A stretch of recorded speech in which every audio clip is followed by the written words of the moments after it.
Hey folks, welcome to the Dark Horse Podcast live stream. I forgot to check what number, but I think it might be 89. Is it, Dr. Hine? It is indeed 89. Live stream 89. That's really something.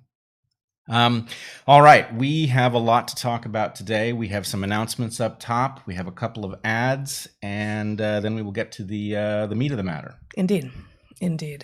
So this week we're going to talk a bit about you're going to speak a little bit to the Sam Harris episode that came out yesterday, along with Eric Topol, and we're going to talk some about natural immunity to COVID, and some about the emergency use authorizations, and then we are going to, as has become our wont, we are working chapter by chapter through the book of ours that is forthcoming, A Hunter-Gatherer's Guide to the 21st Century, that will be out in September of this year, one chapter per week up until the launch date. They're all on very different topics, all exploring some aspect of humanity with an evolutionary lens. This week's chapter is sleep. So Which we'll be talking. Hopefully not soporific. I think it won't be. I'm specifically going to read an excerpt. We're going to talk about other aspects of sleep too, but we're specifically going to read an excerpt on dreams and hallucinations. Yeah. So I think that should be fun. So. Announcements, as usual. If you are watching on YouTube, consider switching over to Odyssey. And both are live streaming right now, and both will be up into perpetuity unless YouTube sees fit to change that. And the new Q&A system is live, so we are no longer looking at Super Chat questions on YouTube. The directions to the audience involve going to darkhorsesubmissions.com, and there you will find everything you need to know in order to ask questions that we will try to get to in the second hour. We do this for an hour and a half, and then we take a break, and then we come back for the live Q&A, and that's when we get to your questions. There are no promises that we will get to yours, but we try to prioritize the ones that come in the most topically, at the highest monetary value, and the ones that we are the most interested in. Please consider joining our Patreons. Many have of late, and we appreciate it, especially given the messing with our financial baseline that some of the big tech platforms have been doing. Tomorrow is our monthly private 2-hour Q&A on my Patreon, so that's at 11 a.m. Pacific tomorrow. All the questions for that have already been asked, but that's a small enough group that we're actually able to look at the chat as it happens and interact with people in the chat, and it's a lot of fun. We actually really enjoy it. We've got, as of a couple weeks ago, we've got some new shirts, Goliath shirts, at the store.darkhorsepodcast.org, including a lot of stuff in short sleeve that when we first put it out was only in long sleeve. And after we do ads, we will tell you who the additional sponsors of today's episode are. I'll give you a hint. It's number 89 and the letter D. Yeah, but we'll get there. Yes, we will get there. We'll get there after the ads. So today's sponsors are Relief Band and Public Goods. First, Relief Band. I'm going to talk to you about this product, which can help with nausea. Relief Band. First, though, I want to say a few words about nausea. Under ancient circumstances and some modern ones too, nausea was generally a useful signal that something is off. You've eaten something you shouldn't have, or are near something that is emanating a bad smell, itself a signal that you shouldn't get near it. In modernity, we still need to track our bodily sensitivities. We should not always choose to simply erase discomfort, including nausea, whenever we feel it. That said, some of modernity creates nausea that does no good at all. Travel sickness, especially when there is nothing to be done about it, you're on a plane or a boat, can be agonizing, for instance, and getting some relief from that would be lovely. Enter Relief Band. Relief Band is the #1 FDA-cleared anti-nausea wristband that has been clinically proven to quickly relieve and effectively prevent nausea and vomiting associated with motion sickness, anxiety, migraines, hangovers, morning sickness, chemotherapy, and so much more. Now that's the list from Relief Band, and this is a product that we are endorsing, but I will parenthetically say that that morning sickness should first be dealt with by trying to figure out what it is that is making you nauseous and keeping that out of your diet. And a better way, for instance, of dealing with hangovers is to drink a lot of water while you drink the alcohol. But if you mess that up and you got a hangover, Relief Band can apparently help. Relief Band is 100% drug-free, non-drowsy, provides all-natural relief with no side effects for as long as needed. Technology was developed over 20 years ago in hospitals to help patients with nausea, but is now available over the counter to treat nausea and vomiting. We happen to be lucky. Neither of us really suffers from nausea, but a good friend is not so lucky, and she had this to say about her experience with Relief Band. Quote, I used to have nausea on a near daily basis from both anxiety and the need to take regular medication. Relief bands relieve my nausea in less than 3 minutes. Without the side effects I was experiencing from anti-nausea medication, they have entirely changed my life for the better. So, as you're getting ready to take that summer road trip, hop on that boat, or are nauseous for other reasons, we've got good news. Right now, Relief Band has an exclusive offer just for Dark Horse listeners. If you go to reliefband.com and use promo code Dark Horse, you'll receive 20% off plus free shipping and a no questions asked 30-day money-back guarantee. So, head to reliefband.com and use our promo code Dark Horse for 20% off plus free shipping. You know, I always used to think that the Relief Band was the band that filled in if the headlining band had drunk too much the night before. But of course, if they had relief bands, that might not be such an issue, apparently. Right. There you go. All right. On to Public Goods.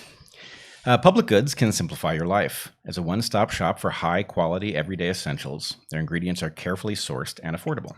Public Goods has towels, glassware, and sponges, razors and shampoo, toilet paper, mustard, coffee, coconut oil. And they've got niche items like bone broth concentrate and gluten-free pasta and small batch marshmallows ethically sourced from small marshes. Public Goods products have a great design too. The aesthetic is simple and clean. There are no garish colors. And this is such an important point. If you're going to have dish soap sitting on your counter, you don't want it calling attention to itself. Finally, their subscription service is efficient and simple and easy to use. Public Goods members can buy all of their premium essentials in one place. It really is an everything store.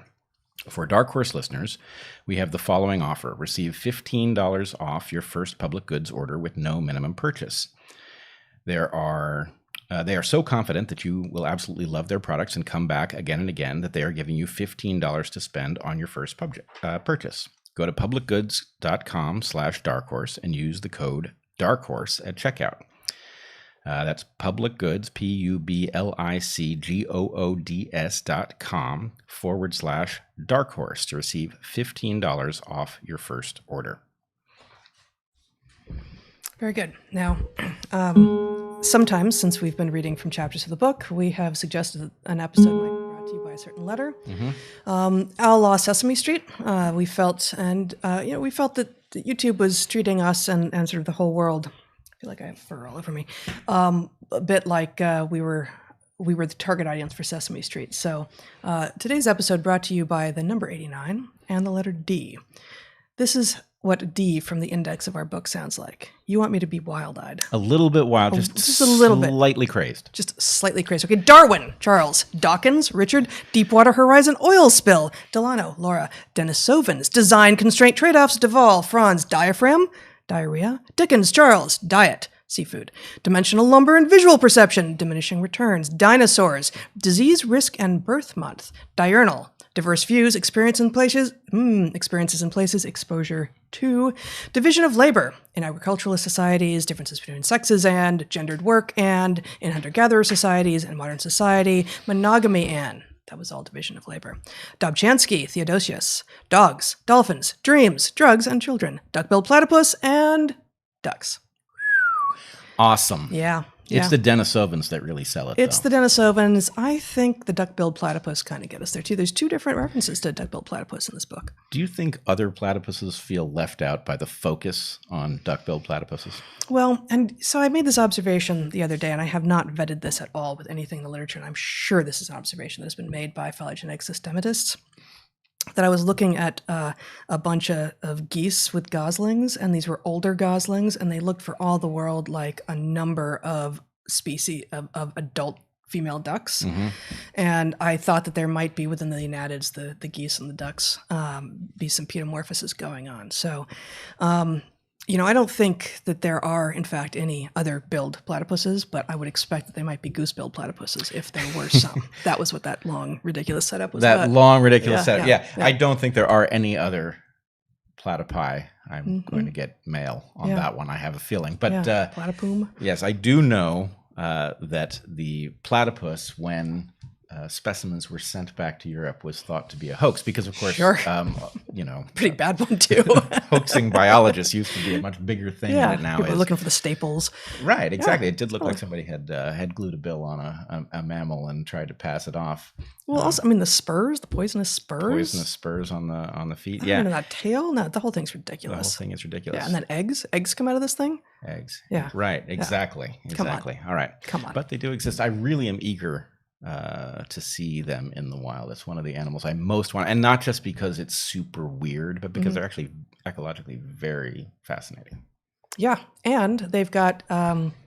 It's unclear. I don't remember. It's the echidnas. There's like 3 to 5 species of echidnas, depending on how lumpy or splitty you're feeling that day, and 1 species of platypus, and those are the monotremes, what I used to call the wacky mammals, the egg-laying mammals, and they have like 8 or 10 pairs of sex chromosomes. I thought it was 5, but it's definitely a large. It's large and it's surprising different number. between the species of monotremes. As few species of monotremes as there are, it's different between them.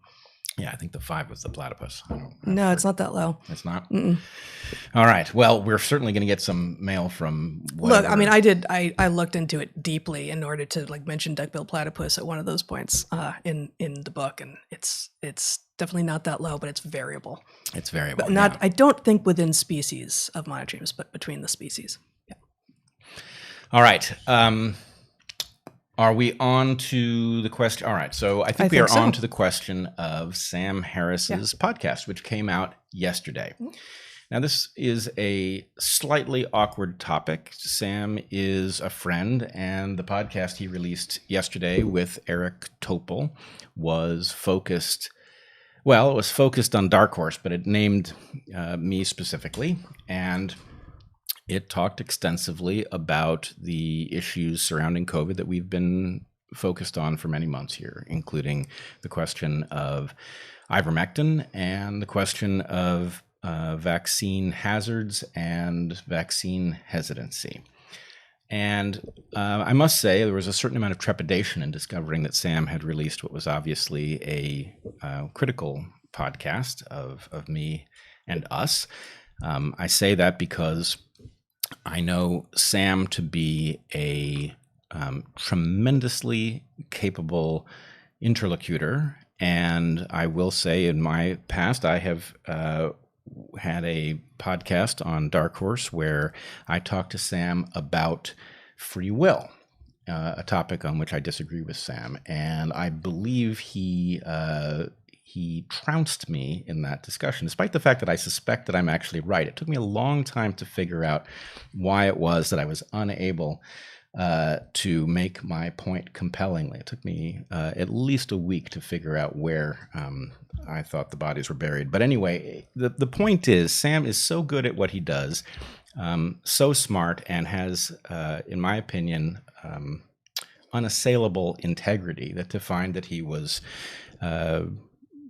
dismayed enough with what has gone on here on Dark Horse to take up the matter in a concentrated form worried me. What would he find? And I must say that my reaction upon listening all the way through it, which I did, I listened all the way through it, and my sense is actually I'm not angry at Sam. I'm not even hurt, and I'm actually weirdly heartened. That's just a kind of report for what it was like to listen through this, because what I find is that there's very little there that actually lines up with what I or we have actually said. And so, in some sense, if somebody as capable as Sam is, I will try to say it delicately, struggling to make a serious critique of what we've been doing, that is a hopeful sign. But it's even more hopeful for the following reason. I know Sam would never intentionally strawman another person. And I know that in particular, he wouldn't do it to a friend. And in fact, he, in this podcast, goes to great lengths to say that he does consider me a friend. And you know, he says some compassionate things. He also says some things about the hazard of what we are doing here to other people. And this is an argument I will take up in a second. But my basic point would be this. When we began talking about ivermectin, I said and I believe our first episode in which we discussed it at any length, that upon looking at the evidence in this realm, I was struggling to find a polite way to say, what the fuck is going on here? Because nothing in the context of this set of claims, arguments, or evidence seems to add up in any straightforward way. There is something distorting the entire discussion. And I have the sense that if Sam will look at the podcast he's put out, the claims he has made, and then look at the critiques of those claims and see how they actually line up with what has been said here, he will realize that he has found himself somewhere that he would not ordinarily find himself. And I think the upshot for any honest broker, of which Sam is definitely one, the upshot would have to be, well, how did I end up in this spot, right? How did I end up, and I don't know how to say it more gently, but how did I end up straw manning a friend on such an important topic? So go ahead. Since many people won't have heard what we're talking about, what you're talking about here, can I just provide one way in which, and it's all in the abstract until there's mention of particulars, and then it's you. But one of the particular things is right up front, and I've only listened to about 3/5 of it so far. But right up front, Sam claims that there's a bifurcation, and that's in fact his word. The bifurcation that he claims is that there are people who take COVID seriously, who understand what a scourge it is and how damnable it is for humanity, and that those people embrace vaccines. And then the other side of the bifurcation are the people who do not take COVID seriously, who either think it's a hoax or it's no worse than the flu or whatever it is. And that those people, strangely, are concerned about vaccine safety, but not about COVID safety. Now, this is the imagining that that could be a bifurcating set is so odd, honestly. And I have some more to say about that. I know you weren't done, but I just wanted to provide that as even if it was just one thing, what is your position on COVID? That's not going to be a binary position. But then add to that, what is the solution that has no possibility of being a bifurcating position? You cannot have a thing with a decision on top of it in which there's only two possible outcomes. That's just not logically, that doesn't make any sense. And of course, it is utterly true that since our very first live stream in March of 2020, we have been banging the gong about the seriousness of COVID. In fact, to the irritation of some number of people who say we're taking it too seriously. We're wearing masks in public before anyone else was, and all of these things, and that the claim right up front to set up his audience as believing that you're either on this side or not. You've got stars on your belly or you don't. You're one of us or you're one of them, and you better hope you're one of us because we're the science people, we're the reasonable people, we're the Democrats. We're the tribal affiliation, and it's not. That's not how science works. Yeah, this is actually. We are not going to do. For one thing, it's only been out for I think less than 24 hours, but at the very least, it's been out for a day at most. So we're not going to do an exhaustive. I just wanted to mention what you keep on saying, straw manning, and many people won't have heard what. Right. What's So going this on. is the first point I wanted to make. Just so, and again, my point here is really that I want Sam to see that he has ended up somewhere that should cause all of us to be scratching our heads, because I think the problem is no matter what position you land on this logical map, none of this makes sense. There is something distorting our ability to see what our friends are saying. There's something that is distorting our ability to understand what the evidence actually implies. And that means that everybody is ending up in some sort of paradoxical landscape. And you and I, in this case, we have been what I would describe as COVID hawks from the beginning. In fact, speaking of friends, I have told Joe Rogan twice on his program that I thought he was not concerned enough about COVID, right? So that's just a gentle critique, which is this is a very dangerous disease. The hazard of it is not captured in the case fatality rate. The case fatality rate is reasonably low, but the amount of damage and therefore probably the years of people's lives that are lost to this disease is very high. That's anomalous. It's interesting, but at the very least, it ought to have us be quite careful. And I will say, This is an interesting day to be having this discussion. There are protests happening around the world against various measures. Some of those measures are vaccine passports. So there are protests in, my understanding is, London, Paris, Sydney, Amsterdam, Quebec, Milan. There have been in Greece, I don't know, in the UK, I think. So we've got lots of people protesting. Now, some of what I see those protests being about are quote unquote lockdowns, which I've never really liked as a term, but nonetheless, they're about some sort of civil liberty incursions. And then others are about these passports. And there is a question about if you had reasonable entities making... Isn't there a third category, though? Isn't it? So vaccine passport is a separate issue from mandatory vaccination. Well, to be honest with you, I don't know enough about what's going on in the rest of the world, but the two things are obviously connected. If you're going to be delivering... but they're not identical issues. Right. But if you're going to be delivering a coercive penalty to people for not being vaccinated, and we will get to why that is so preposterous, no matter what you think, this is a preposterous measure. But in any case, you and I have been COVID hawks, right? We have been very careful about COVID. And initially enthusiastic about the idea of vaccines, concerned about what we didn't know about them going forward, and then increasingly alarmed by what we have seen in the data emerging about vaccine hazards. But the point is, we don't fit in either of the categories, right?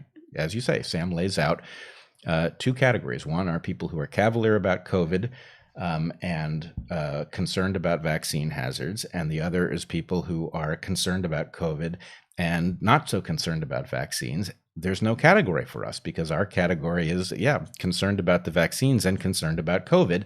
And at the very least, having presented that as his framework and then never saying actually, Dark Horse doesn't fit in that framework at all, right? It also doesn't fit in the framework of the portrayal of this as a political issue, which also comes up in this podcast, right? Yes, there may be more skepticism on the right of the vaccine safety. On the other hand, we are anything but from the right. And Sam ought to know that because he, along with us, has been portrayed again and again as somehow a right-winger, and it's not true of any of us.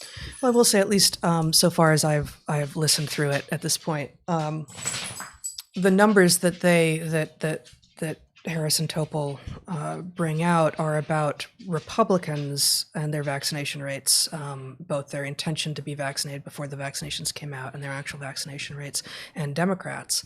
And increasingly, I feel like, don't we all know that Democrats versus Republicans doesn't capture a rather large percentage of Americans. There are a whole lot of us. I mean, independents have always been a real thing and, a substantial minority.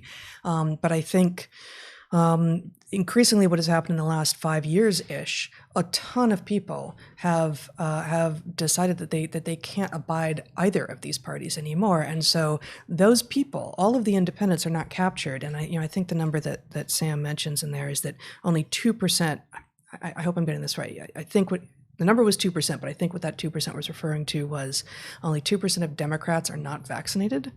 Now, that's a staggering number, and that has to mean that that the vast majority of people who used to be Democrats who are now independents are part of the sort of the base going, well, actually, I know this is real. I know COVID is a bad thing. And you and I can agree that that's a bad thing. But when you tell me novel solution is the only correction to bad thing, and I say, let's talk about it. If you come back at me with, if you don't agree to novel solution, you don't believe it's a bad thing, that's a logical flaw on your end, not on mine. And this is something I talked about on episode 82 as well. Like, I want to know what the name for this logical fallacy is. There's a bad thing out there. Yes, there is. And there's only one solution to that bad thing. Well, let's talk about it. If you don't agree to my one solution, then you don't believe in the bad thing. No, wrong. Yep. And this is closely, I don't know what to say. It is similar in theme to Eric's famous 4-quadrant model, which has now been illustrated by several people, where one is forced into a box that does not represent their position.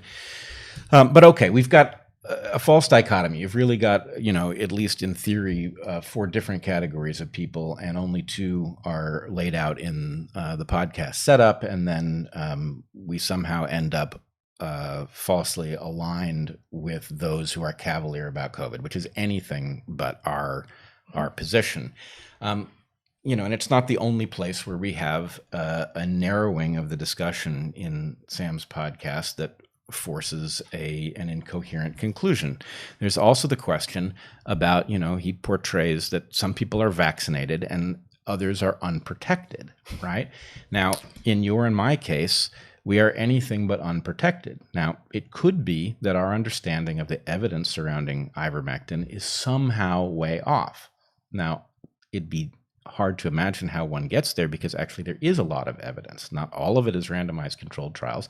There are randomized controlled trials, but there's a tremendous amount of evidence that suggests this is a highly effective prophylactic. And actually, it's interesting as you go through the various edits on the data, whether you're looking at the randomized controlled trials or you're looking at all of the trials, you get numbers in the range of 85, 86, 87% effective, which is right up there with vaccines and potentially better than vaccines in light of the fact that we don't see the same degradation with respect to the protective nature of ivermectin against variants. So did you want to show this paper? I want it to behave itself first. You want me to show both of them? Yeah, we could show both. So these are. So these are both papers that came out recently. This is Cohen et al. In Cell Reports Medicine, I think is the name of the journal title, although I'm not familiar with it. Cell Reports Medicine, yeah. Called Longitudinal Analysis Shows Durable and Broad Immune Memory After SARS-CoV-2 Infection with Persisting Antibody Responses and Memory B and T Cells. So that's a pretty straightforward title, but in simpler English. These authors, I think this was the 8-month one. They look at, oh boy, my computer is jumping around, so I can't actually look at it unless you want to take off my screen for a minute, Zach, so I can take a look. Yeah, it's 8 months. They looked at 254 patients. You can put my screen back up here. 254 patients for 8 months, and that's just what the longitudinal means there. It's a time longitude. And they found several different ways in which those people retained their immunity to COVID, having been exposed through the disease, not through vaccination. So that's one. That's the first paper. So the upshot of this is that the immunity that one gets, the natural immunity, the natural acquired immunity that one gets from contracting the disease. This is not something you want, but if you did contract the disease, the immunity seems to be long-lasting and broad. Mm-hmm. Yeah, and is there any silver lining at all to having had COVID? You really don't want it. Long COVID is terrible and real, and we know people suffering from it, and you definitely don't want it. But like with the vast majority of other diseases out there, having had it does appear to confer immunity. And then the second paper in this vein is this Ivanova. So this one, we should warn, although we have serious critiques of the peer review process. Yep. The second one is a preprint, which means it hasn't gone through that process. Take that for what it's worth. Yeah, this was posted on April 21st, 2021, and it's still up as a preprint. This is Ivanova et al. Called Discrete Immune Response Signature to SARS-CoV-2 mRNA Vaccination versus Infection. So unlike that first one, unlike Cohen et al., which was simply trying to assess whether or not there was long-term immunity from having been infected with COVID, from having been infected with SARS-CoV-2, this paper specifically looks at what the differences in immune response are to having been vaccinated versus having been exposed to SARS-CoV-2, the actual virus. And what they find is actually the immunity conferred by having had the disease is greater than the immunity conferred by having had the vaccinations. It is based on a much broader immunological response. Yeah. It is also likely to be more durable, which is consistent with the other paper that you showed. Yep. Anyway, I would also point out that this is something that we here on Dark Horse have predicted again and again, right? Simply looking at the narrowness of the mechanism of induced immunity by the vaccines, it is very narrowly targeted. And so what we have said, and by the way, the CDC uses as their justification for attempting to get people who have already had COVID to get them vaccinated, is that we don't know how long their immunity will last. Now, that's a nonsense justification. Even if it was true that we simply don't know, the answer is at the point that we see that immunity beginning to decay, then we could do it. You would have was it last week or a week before that Pfizer, given the evidence coming out of Israel, that immunity from post-vaccination was lapsing in the face of Delta about 6 months post-vaccination, and that Pfizer was, I don't know, maybe they've pulled this back because I haven't seen anything about this in the last few days, but Pfizer was saying actually you're going to need boosters every 6 months. So, the Cohen et al. Paper suggests, and they just stopped at 8 months. It's not like they said immunity drops at 8 months. They said actual exposure to SARS-CoV-2, having had COVID gives you longitudinal immunity at least 8 months. And meanwhile, some signals from the mRNA vaccines are suggesting that they are shorter lived than that.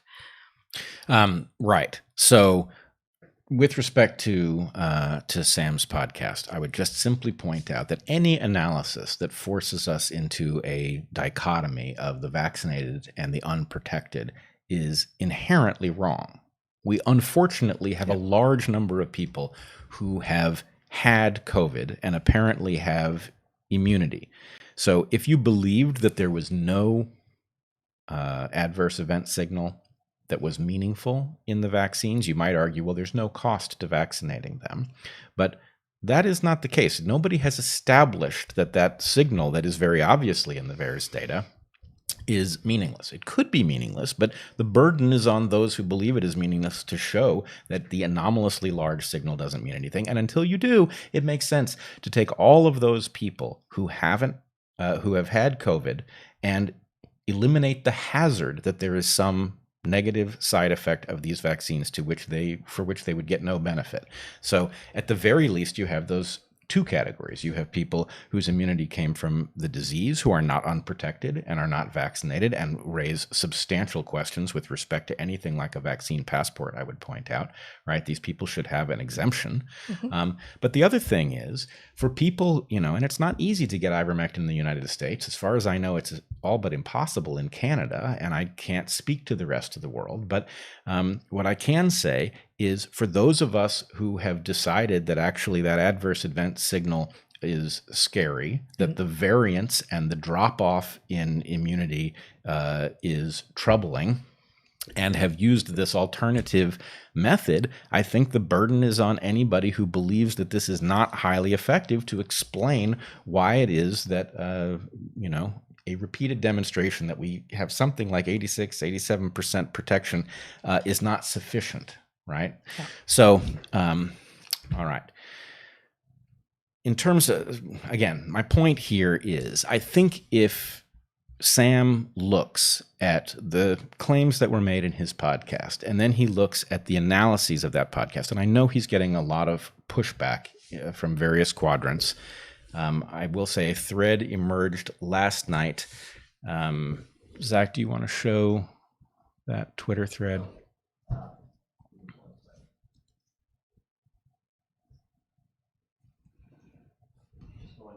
Yeah. Yeah. Okay. This is a thread by Alexandros Marinos.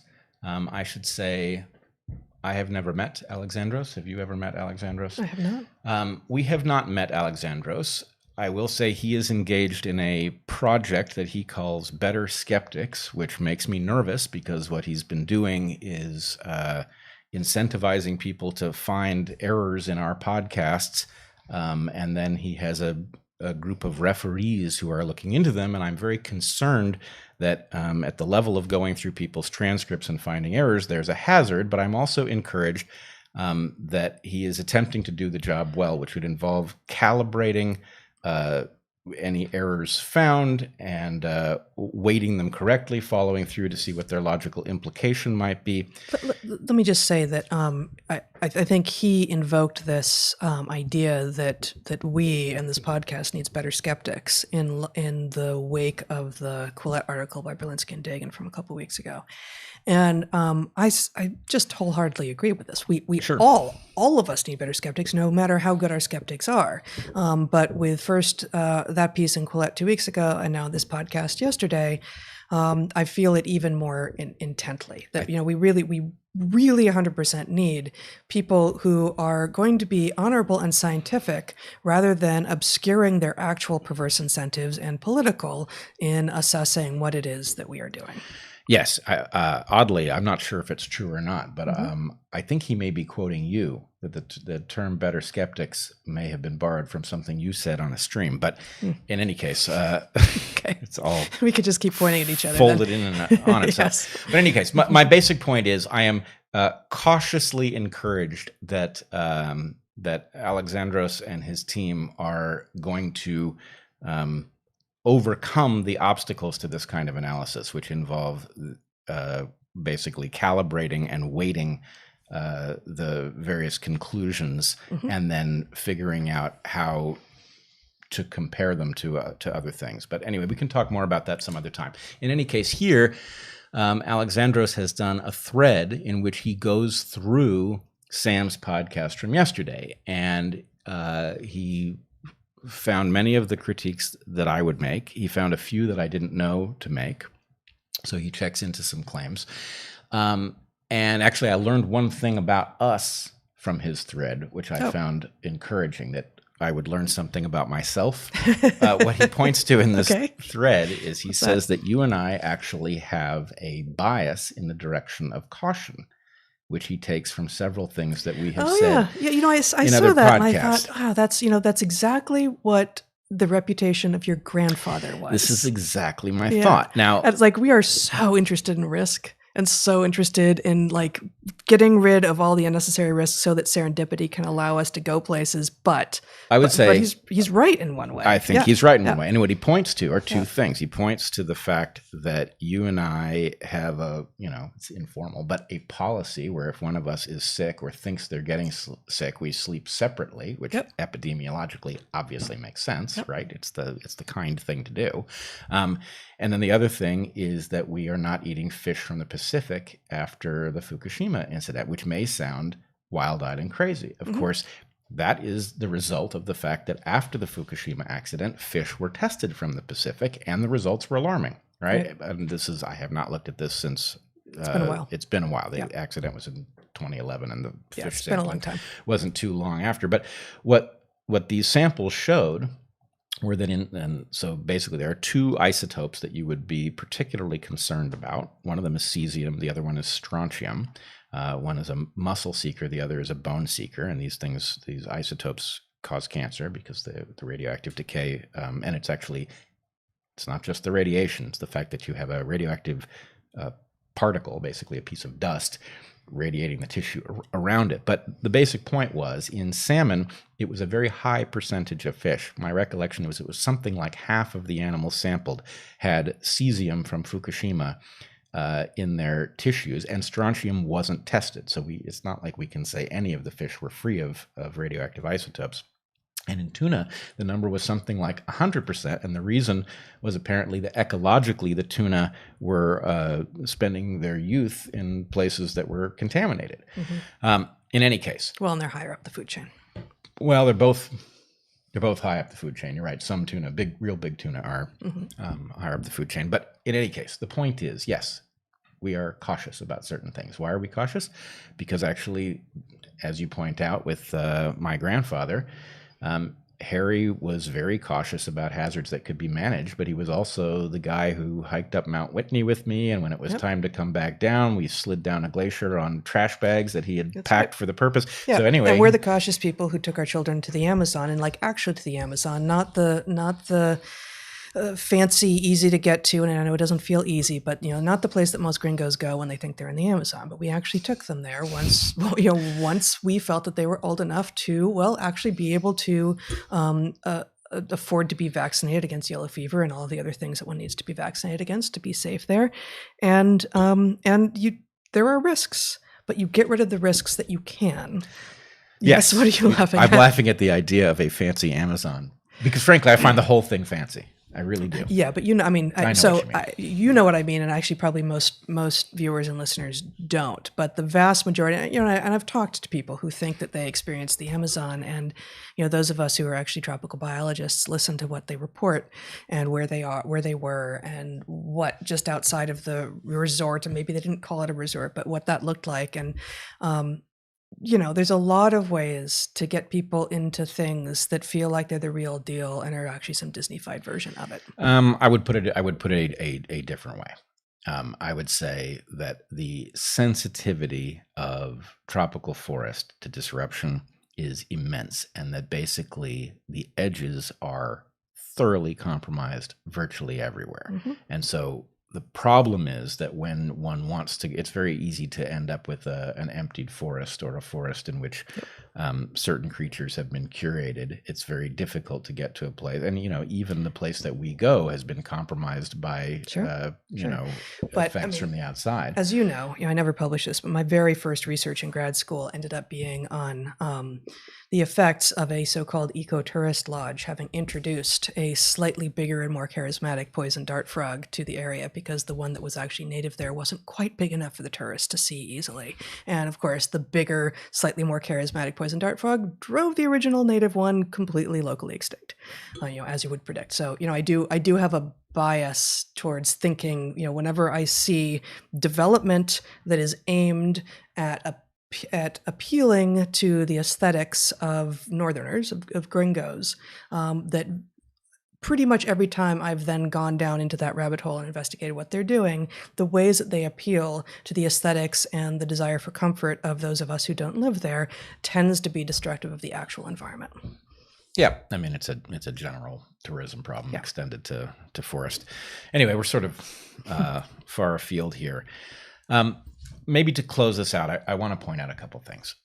I think that in light of what Sam released, and in light of the many valid critiques that have been leveled and can be leveled against it, that there has to be, this is an invitation to a conversation. And I think the theme of the conversation has to be, what the fuck is going on here, right? Because what the fuck is going on here is the only way to interpret the fact that we all end up in these strange categories. So, among the things that need to be, I think, explained, Sam, who's generally very careful in his podcast, is searching. It's clear that he is earnestly searching for an explanation as to why people who appear to be credible doctors, I think he's specifically pointing to Dr. Corey, who showed up with me on Joe Rogan's program, could possibly be so mistaken. It could possibly be on the wrong side of this, and he's grasping for an explanation. And it's obvious he's not accusing anybody of being schizophrenic, but this is what he reaches for. He says, of course there, and it's like, really, is that where so this is not in a part that I've listened to yet, but he's like appealing to the base rate of schizophrenia in the population and imagining that that explains some of what we're seeing? I think what he's really doing is he's looking for a proof of concept, that something could explain why a doctor would be so far off the mark, and so clearly so. And the answer is the doctor isn't so far off the mark, and it is not that he is clearly so. The problem is that this landscape is so confusing that if you start with the conclusion that vaccines are safe, they are the only way forward, and anybody who says otherwise is obviously deeply confused, and then you try to explain how an ICU doctor is so deeply confused, well, the answer is I don't know. You need some exotic explanation. Likewise, Eric Topol portrays Robert Malone as not the inventor of mRNA vaccine technology, which is clearly not the case. This has been looked into. There are publications and there are patents that clearly indicate that he is where he said he was. So I think we need to close this out. But the basic point is the podcast that was released proceeds from the argument that nobody who is concerned, alarmed about the vaccine hazards, or very enthusiastic about the possibility that repurposed drugs could be highly effective at preventing COVID, or could be useful in driving the pathogen to extinction, could possibly be right. And on the discovery that those claims aren't correct, that the confusion is born of some other cause, the right thing to do is to have a conversation. And I would like to have that conversation with you, Sam, privately, publicly, whatever you think the right way to do it is. But it seems like the right way to go. So you want to close that out, and so this is not directly about that, but I did want to point out two BMJ, British Medical Journal, opinion pieces that have been published in the last couple of months that just speak to the fact that there are actually a large number of people, medical professionals, who are even willing to speak publicly. And that, of course, doesn't address the very, very, very many number of people who are not able to speak up for whatever reason. So here we have, for instance, Zach, if you will show my screen here, from June 8th, 2021, why we petitioned the FDA to refrain from fully approving any COVID-19 vaccine this year. And it begins, we are part of a group of clinicians, scientists, and patient advocates who have lodged a formal citizen petition with the US FDA asking the agency to delay any consideration of a full approval of a COVID-19 vaccine. And this is related to the podcast from yesterday, only in that I believe Topol specifically says, of course people are scared. It's only got an EUA. It's only got an emergency use authorization. Why won't the FDA do what it needs to do? Well, there are a number of people in the health professions who are saying, actually, and here it is, our petition doesn't argue that risks outweigh benefits or that benefits outweigh risks. Rather, we focus on methods and processes, outlining the many remaining unknowns about safety and effectiveness, and suggest the kinds of studies needed to address the open questions. So this sounds like both caution and science to me. And then there is a similar one from May 7th, also in BMJ Opinion, British Medical Journal Opinion, titled COVID Vaccines for Children Should Not Get Emergency Use Authorization. And so this is a different, it's a smaller group of people, but they are saying, based on very similar arguments, that we don't know enough yet. And that effectively, this is not their language, but that the children should not be the guinea pigs. Yeah, not only not the guinea pigs, but the fact that kids appear to tolerate COVID extremely well and have apparent risk from the vaccines suggests that we have an obligation to exclude them from the hazard if it doesn't come to their benefit. Otherwise, it becomes a transfer of health from the young to the old, and a rational civilization wouldn't do that. Actually, I did want to make one other suggestion, something that has increasingly bothered me, and this showed up in the Sam's podcast, but it didn't start there. It's almost ubiquitous in the battle over the evidence here. It has to do with the claim that the other side is killing people, right?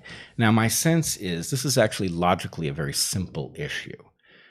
You and I wouldn't be doing what we are doing if we thought that the arguments we were making were liable to harm more people than they helped. Now, it's not as simple a calculation as how many lives saved, because as we just pointed out, I at least, and I assume you would argue to protect children even at an increased number of lost lives amongst the elderly.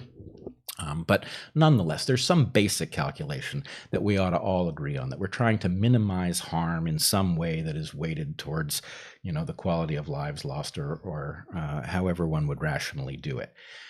So that means that we are looking at the evidence and we are doing what it seems is most likely to minimize the harm.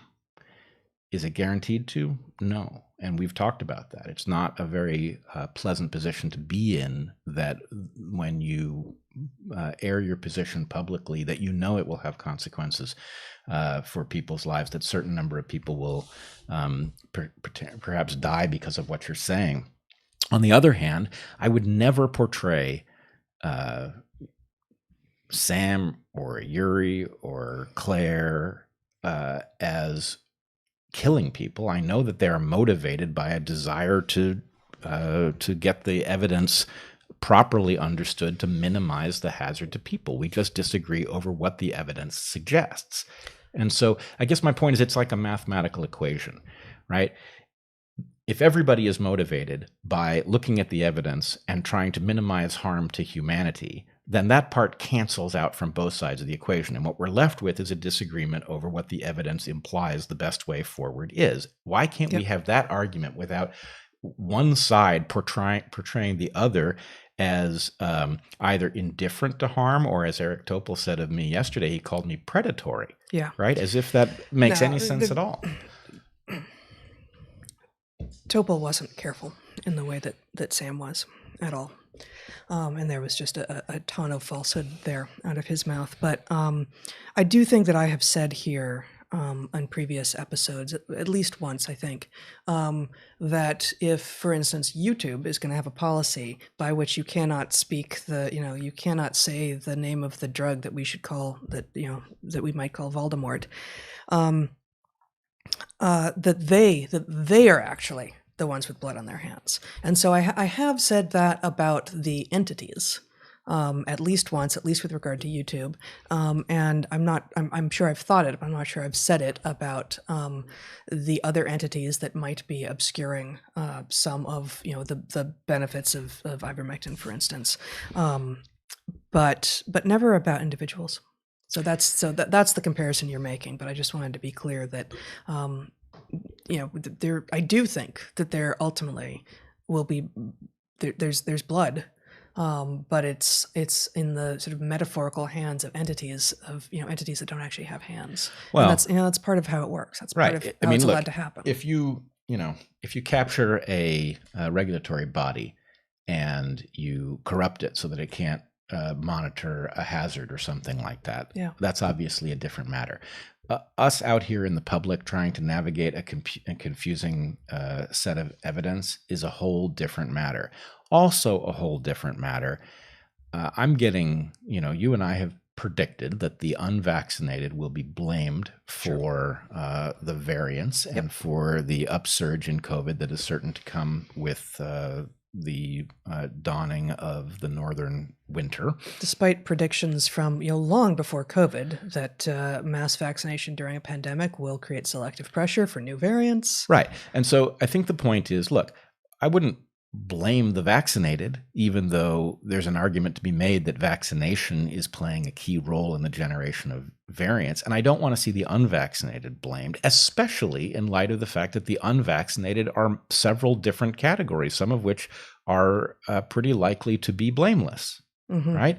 So, those who have had COVID and are unvaccinated are not guilty in any conceivable way. Right?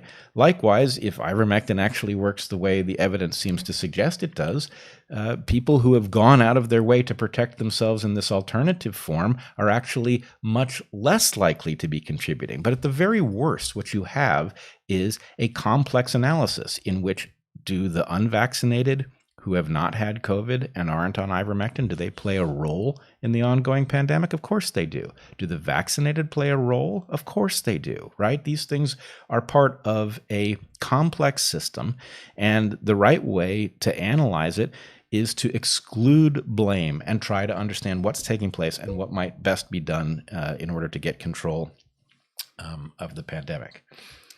Let me just show this paper. Actually, I haven't spent a lot of time with it yet, but it's from 2015. It has nothing to do with COVID at all. Reed et al., published in PLOS Biology. Imperfect vaccination can enhance the transmission of highly virulent pathogens. And the last sentence of the abstract reads, our data show that anti-disease vaccines that do not prevent transmission can create conditions that promote the emergence of pathogen strains that cause more severe disease in unvaccinated hosts. It's very much in keeping with what we've been talking about for months. Frankly, it's not a stretch. It's not a leap to think this, all you have to do is think a little bit evolutionarily to imagine that this would be likely. And here we have a paper from 6 years ago saying, be aware. Be aware. And this, again, imperfect vaccination is just a term of art here, meaning that it doesn't 100% prevent transmission. And indeed, I don't think that we yet have evidence that these vaccines are preventing transmission at all, are they? I mean, like, I'm not sure about that, but what they seem to be doing, most of their effectiveness seems to be about reducing the degree of disease that people who do end up getting it having. But I'm not positive what the evidence looks almost like over certainly there. they're going to reduce the amount of transmission. But the problem is that they constitute an inadvertent gain of function experiment, right? You're creating a kind of hazard that the virus then evolves past. And that is unavoidable in this circumstance. What is inexcusable is that we are not paying attention to the signs that we might be doing something wrong in this regard. What we are doing instead is rationalizing away the signal that this might be having an adverse consequence. And that really is troubling. And I guess that it does raise one final point. I also felt in Sam's podcast that it was ungenerous, especially in light of the fact that they spent time talking about the lab leak and the fact that civilization at large changed its tune on this. What they did not point out was that, like on many issues surrounding COVID, we have been early on this and we have been right. And in fact, Eric Topol did not acknowledge that he has been wrong until very recently. In fact, he took Jon Stewart to task for... That's really recent. It's very recent. The fact that he also appears to have a relationship with Christian Anderson raises a question about whether or not he's in fact viewing that issue objectively. But nonetheless, what I would say is, and I tried to say this at the beginning of my podcast with Pierre Corey, I tried to say, look, if you have somebody who has gone against the grain and against the social pressure, right, and said, look, no, the evidence suggests this thing, and then suffered, something like a year of being stigmatized for saying such a thing, and then they turn out to be right. My sense is that gives you a certain budget, right? And I think the point is that budget means that at the point that I say something or you say something that amounts to actually the conventional narrative is dangerously off, it doesn't make us right, but it means leaping to the idea that we've somehow missed the boat, lost our minds. The question is, well, is this going to be another one of those cases where we turn out to be right down the road, right? And all of the stigma on the way there is just simply misdirected. All right. Maybe now we are there. What do you think? Right, sure. Should we talk about sleep? Let's talk about sleep. Let's talk about sleep. Let's just start. So this is sleep is chapter 6 of our forthcoming book, as I said at the top of the hour. And it's going to be a short excerpt today, just 2 pages from the middle of the chapter. So in the beginning of the chapter, we walk through a little bit about what sleep is and whether or not we think aliens, if they landed on the planet, would recognize what we do for a third of our lives. I'm not going to give that away. I'm just going to jump right into the section called Dreams and Hallucinations. You'll remember this moment. In the darkest, quietest moment of some night long ago, hours after we had both been asleep, Heather sat up, looked at Brett, and said, "Do you seriously intend to leave these car parts on the bed?" Brett's answer, "I think so, yes," did not ease tensions any. Furthermore, the fact that there were, of course, no car parts anywhere near the bed would not be admitted as evidence in this discussion. It wasn't the first time that Heather had said something while deeply asleep that was impossible to engage using the normal rules. When Brett responded to Heather's sleep talk, the tone generally decayed quickly. There was, it seemed, no reasoning with either of us. Without having any consciousness of these episodes, Heather somehow knew, later, when awake and being told about them, what Brett was supposed to do. "Don't engage me. Let me have both sides of the conversation. It will be over soon enough." Seeing things that aren't there, hearing sounds that were never made, believing things that are not true yet being certain of them, being unable to control one's movements, having conversations with people who don't exist. As it turns out, a list of symptoms of a person with schizophrenia has a suspicious overlap with a person asleep and dreaming. All of us enter this state every night, even though not everyone reaches out through that state and talks in their sleep. We do not regularly draw this parallel because our dream state usually comes with paralysis and amnesia. Any confrontations with reality are blissfully hidden from us by the time we get to our morning coffee.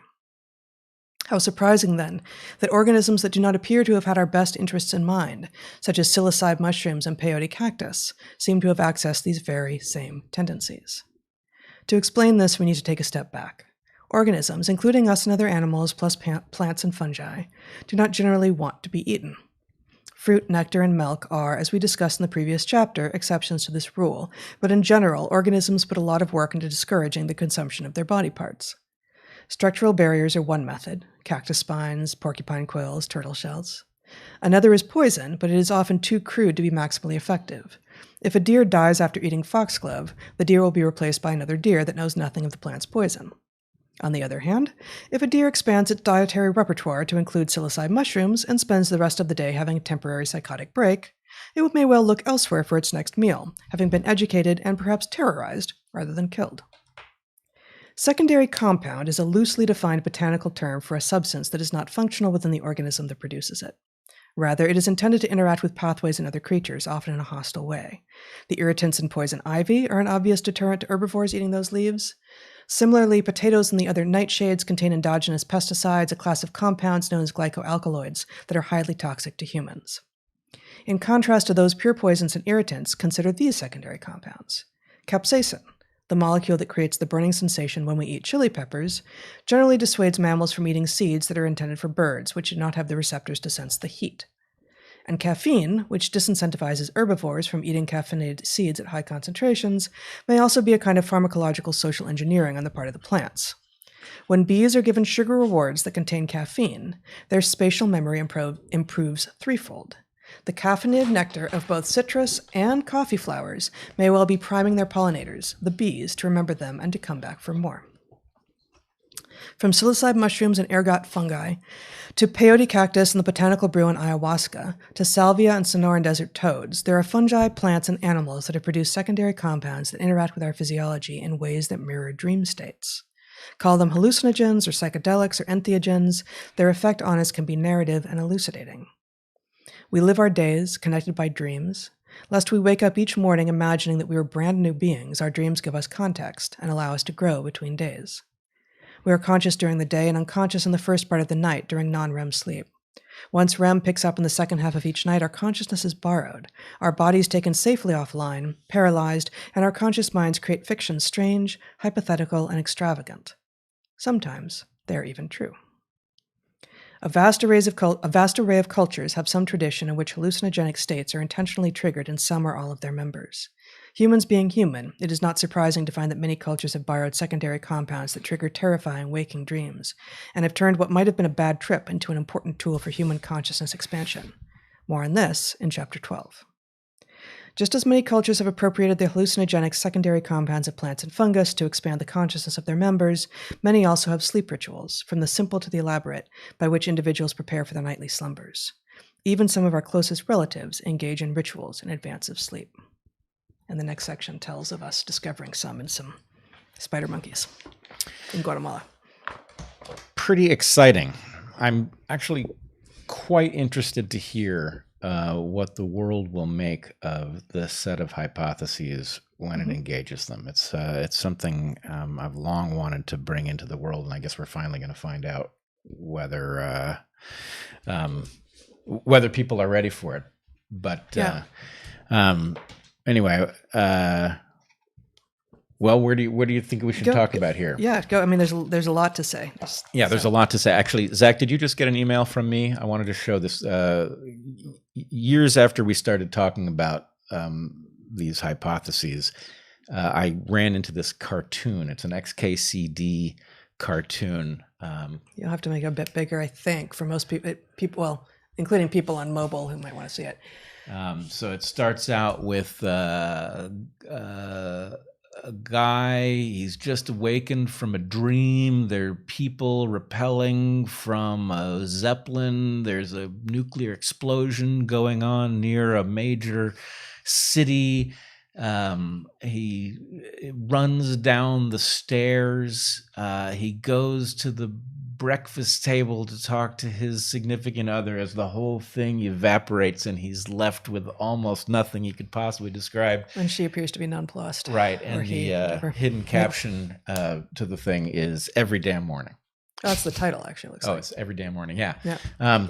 Anyway, so yes, this idea that our dreams are actually built to be hidden from our conscious minds in a certain way. And then, it wasn't in the piece that you read, but the fact that some dreams aren't. Some dreams aren't what? aren't deliberate or are not adaptively hidden. There seem to be some dreams that They are just have their message right there emblazoned on them. Is that what you mean? well, what I mean is there's a difference between the dream that you can't remember and the dream that you can struggle to remember something of, and the dream that, to my way of thinking, is actually handed across the consciousness barrier because its purpose is actually for your consciousness to see it, which feel very different. And I think these are all disrupted by our terrible relationship with alarm clocks, which basically interrupt our dream cycles arbitrarily. Alarm clocks and other intrusions in the soundscape, and also light. And we'll talk a little bit about light here, but yeah. Right. Yeah. But for those of us who sometimes have the experience of solving a difficult problem in our sleep, right? It's very often one of these things where you awake with a solution that you're keenly aware of. Well, and so, I mean, you say that speaking specifically of mental or intellectual problems, right? I think probably everyone has solved problems in their sleep, whether or not they recognize it as such. So there are physical problems that can be solved if you're like a craftsman, if you're trying to figure out how to, make a particular joint or something. But also the one that is probably the most ubiquitous and perhaps the most ancient of at least these types that we've sort of categorized here, are just, how to get your body to do a thing. And in the modern world, that might be, skateboarding or rock climbing or forehand frisbee or, whatever it is. But, you work at it. At some point you get, you either walk away calm or not. And the next time you try it, if you have had time to sleep between now and then, you're almost always better at it. Right. And the distinction, I mean, as people who know the podcast well, or people who will read in the book, obviously all that dream stuff has to pay its way. Right. Not every dream does, but on average, it all has to pay its way because it's very expensive. So the question is, it's metabolically expensive because the brain is by far the most expensive organ to run in the body, and when it's doing all this extra stuff, even if it's got body offline, actually muscles are cheaper to run in aggregate than the brain is. Yeah, the brain is just super expensive to run, and you can also, you can dormantize it. And so choosing to make it active about narratives that aren't real and on all of that is something adaptation has done to us for a reason. What the reason is isn't so obvious, but that there's a reason, or that there has to be, is clear enough. But the point is, yes, we have all, probably most of what we do in dreams is at least attempt to solve problems, and we will all have solved problems. And in general, those dreams that you can't remember are presumably about solving problems that you at some level that is not conscious. But yeah, the dreams I was talking about, the ones that seem to get handed across the consciousness barrier, are ones, in my experience, it's been like there's some object that you're trying to fix and you can't figure out why it's not working. And then you wake up with the solution to it. It's clear that work was done by your sleeping self, but it's also clear that your unconscious mind isn't in a position to operationalize it. Right. Yeah. So it's a pretty fascinating. I do still wonder about those car parts, though. Yes. Well, I mean, I hadn't thought it through, but yeah, I mean, they had to go somewhere. I guess. Yeah. You do always threaten to store things on my side of the bed since that incident.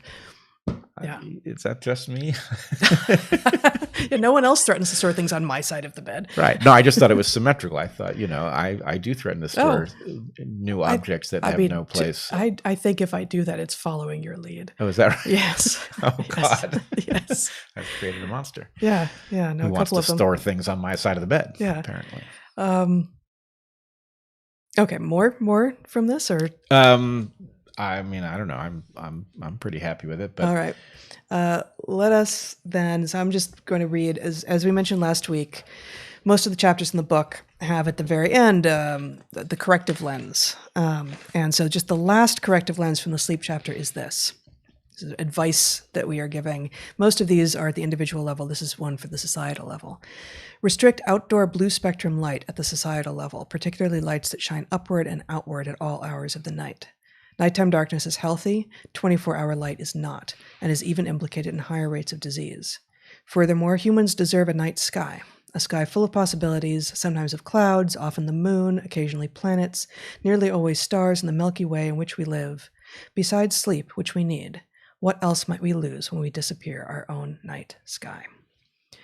And we don't know the answer to that, right? We potentially lose a lot. And in light of that, there's a review paper out this year called Non-Visual Effects of Indoor Light Environment on Humans, a Review. So this is very, very restrictive. It's not about visual effects. It's not about the effects of outdoor stuff.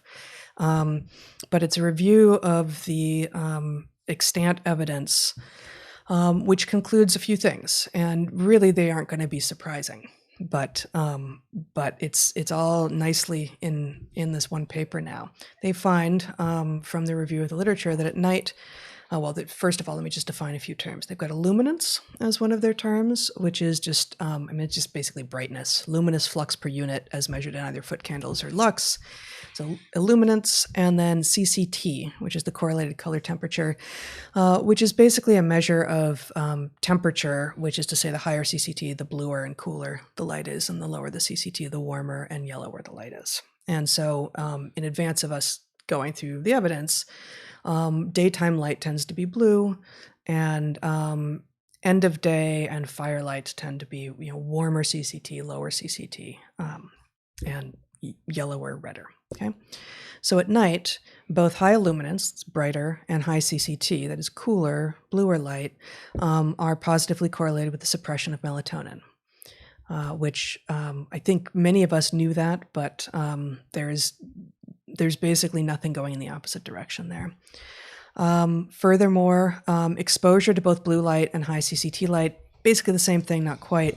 Different researchers using slightly different standards and measures.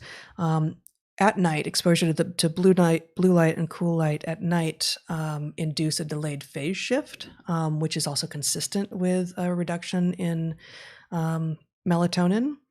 So basically your sleep is going to be disrupted. But it's not, in almost none of these cases can you just say, high CCT light bad, blue light bad. No, during the day, especially in the mornings, the more exposed we are to blue light, and I think I mentioned this last week, although maybe I failed to, but there's a different piece of research that shows that the earlier in the mornings you tend to be exposed to bright light, to outdoor light, to cooler light, that correlates with lower BMI. Like, obesity tends not to thrive as well among people who are getting out into bright outdoor light early in the mornings. So high CCT, again, the bluer light stimulates positive mood, and high illuminance during the daytime is positively correlated with subjective alertness. So, you're more awake. There's also a bunch of mood stuff. The mood stuff is a little dicier, so I didn't include it here. And then one of the papers that they cite from 2013 is that after millennia, maybe more than millennia, of sort of folk tales and cultural stories about the moon influencing all sorts of things, influencing mood and fertility and behavior and all of these things. There's a paper from 2013 that finds that the lunar cycle does indeed influence human sleep. And they actually did this. They went and collected data that had been collected from a sleep lab. So afterwards, people who actually aren't even affected by the light from the moon, it's actually they've picked up enough information about what the lunar cycle is that even while the moon is not impacting them directly, it's still affecting their sleep. Yeah. So what they have is electroencephalogram delta activity during NREM sleep. So EEG, delta activity during non-REM sleep, which is an indicator of deep sleep, decreases by 30% during the full moon. Time to fall asleep increases by 5 minutes, not a lot. But the EEG assessed total sleep duration is also reduced by 20 minutes. During the full moon, without, for people who were sleeping inside in a sleep lab without any, without this being on the table about something that they were being, asked to think about. It's interesting because people are so disconnected from the lunar cycle now that it's hard for me to, that's some signal is so strong that it's getting through the fact that if you asked most people on most days where we are in the lunar cycle, they'd have no idea. Right. And I think this is beautiful because it's a full moon right now. today is the full moon, and it's, especially in the northern summer, at least in the part of the world where we live, we're going to have a clear blue sky. And I was lucky enough to be out on the water very early this morning, and bright blue illuminance, high illuminance, bright high CCT light early in the morning, and then to be able to go back out at night and see the full moon rising. And it's going to take a little longer to fall asleep, maybe, for the whole planet during a full moon, according to this research. And your sleep duration is going to be reduced by a bit. And what this paper didn't try to look at, but what I predict is true, is that there are also going to be seasonal differences, right? And so, whereas we have these expectations in modern, in weird countries that, you start work at 8, or you go to class at 8, and that happens, the farther away from the equator you are, the less sense that makes physiologically across the entire year. 8 a.m. here in September when classes start, it's very, very bright out, and in December it's still dark out. And being expected to get up with the same enthusiasm and alertness and ability to do calculus or whatever it is you're going to, if you've been raised in part by the photons from the sun, as opposed to by your mom telling you have to get out of bed and your alarm clock, of course you're not going to be equally capable. Of course not. Yeah, in some sense, I think we made the point on Dark Horse several weeks ago that there is a distinction between biological time and laboratory time. And it's not that laboratory time doesn't exist. It's not that somebody made it up, right? Laboratory time exists and you can measure it. But the idea that what we're going to do is build mechanical clocks and align ourselves with them, align our behavior with them, that's not how it works. And, as soon as you break your cycle, it just, even somebody who lives by clocks, if you go backpacking, right, suddenly you find yourself not so eager to stay up to 11, right? It's like, oh, the sun sets. Unless it's late June and you're on Vancouver Island. Right. If you're very far north, yeah. But the point is, you tend to get up very easily. You don't need an alarm clock in the morning, and you don't need somebody to tell you, hey, it's getting really late, you need to go to bed, because it resets very, very quickly. Now, the problem is it trades off two things. Your personal cycle and how it interfaces with, the celestial motions of various objects, is at odds with your ability to say, I will meet you at this place at that time, right? Or we will engage in this activity in this location, on this day and this time. We have to be able to do that because that's the way civilization works. But to imagine that we are not borrowing from a much more natural, intuitive, and ancient interaction with time is just, it's an error. Yeah. And, you begin to see in a way that I don't feel like I was seeing signage at parks and such in the 70s and 80s when we were growing up. Some places now say open, dawn to dusk, this sort of thing.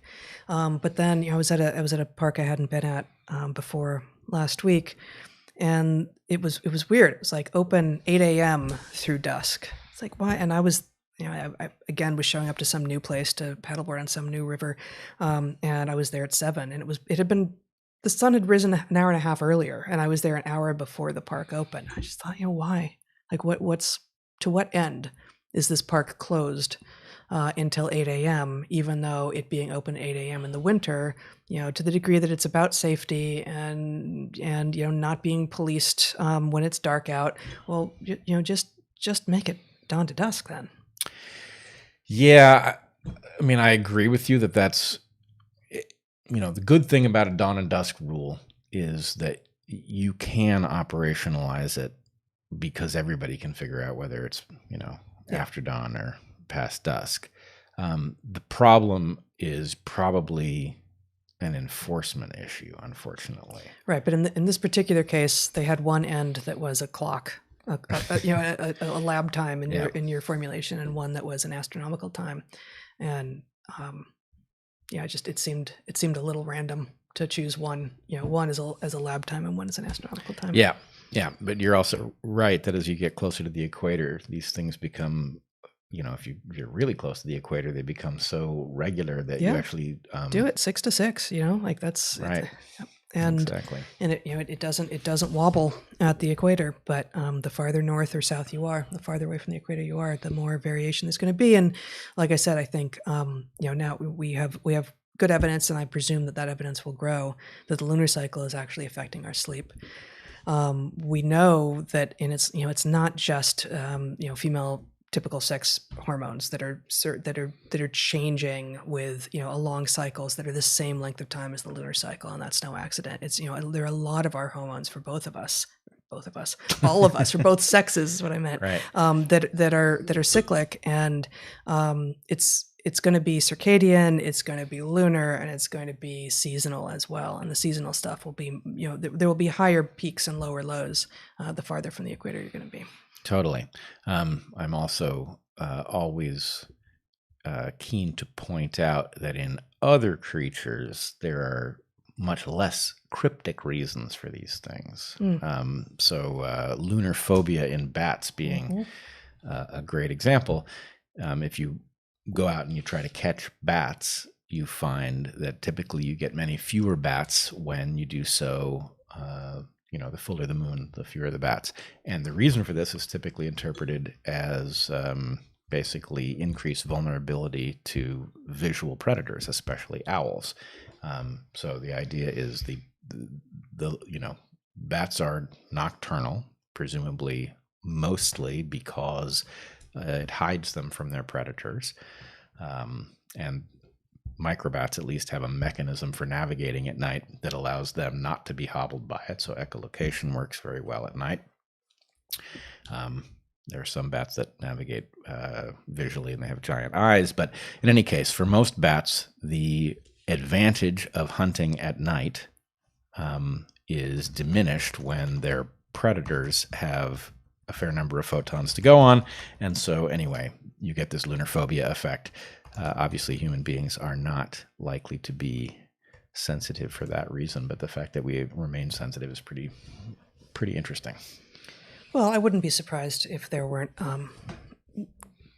in different cultures, some restrictions on when particular types of hunts take place regarding the moon. Well, both because the moon makes it easier to hunt and easier to be hunted. It's very rare for humans to hunt at night. My guess would be, so there obviously are creatures that will eat people, but they're also typically cultural responses, right? Like the mythology that says, if a lion has hunted a person, that you have to kill that lion because it has developed a taste for human blood or whatever. And these things function presumably very effectively to select against the animals that experiment with the hunting of people. And so anyway, you and I have run into crocodiles that could easily kill a person that, flee in fear when we swim near them. And, obviously mountain lions are fully capable of killing a person, but they very rarely do. So, but they're famously, and I don't remember which fossils, but they're famously these, African fossils with the canine holes from some large cat in their heads, having been, having had some early hominid have been dragged up a tree. Right. I don't actually remember. Most cats are diurnal. I think that was an Australopithecine and a leopard. Most cats aren't diurnal, but I think that was imagined to be, yes, a leopard, which they're kind of crepuscular. I don't know. Yeah, that was the case. Actually, no, they've got all the cats have tapetum lucidum. Yep. So they are presumably better able to navigate at night than we are. Right, but which is this reflective coating on the back of the eye. Sufficiently early human ancestor that they were unlikely to have mythology around, the killing of animals that have killed people. So anyway, the question, at least the hypothesis on the table, is that mythologies that force people to kill animals that have killed their kin actually function to select against that they create a superstition or something equivalent to it in the wild animals that reduces the hunting of people. All right. Are we there? Yep, I think so. Okay, so we're going to take a 15-minute break, and then we'll be back with our live Q&A. Unless, do you have a thumbnail for this week before we go there? Oh, I do, but I don't have my phone on me. Yes, we are going to have a gorgeous thumbnail of a bee in the late evening visiting a flower. Okay. And what's the connection to today's episode? The connection is that the bee is preparing, presumably, given the lateness of the hour. No, do not even pretend that bees are sleeping.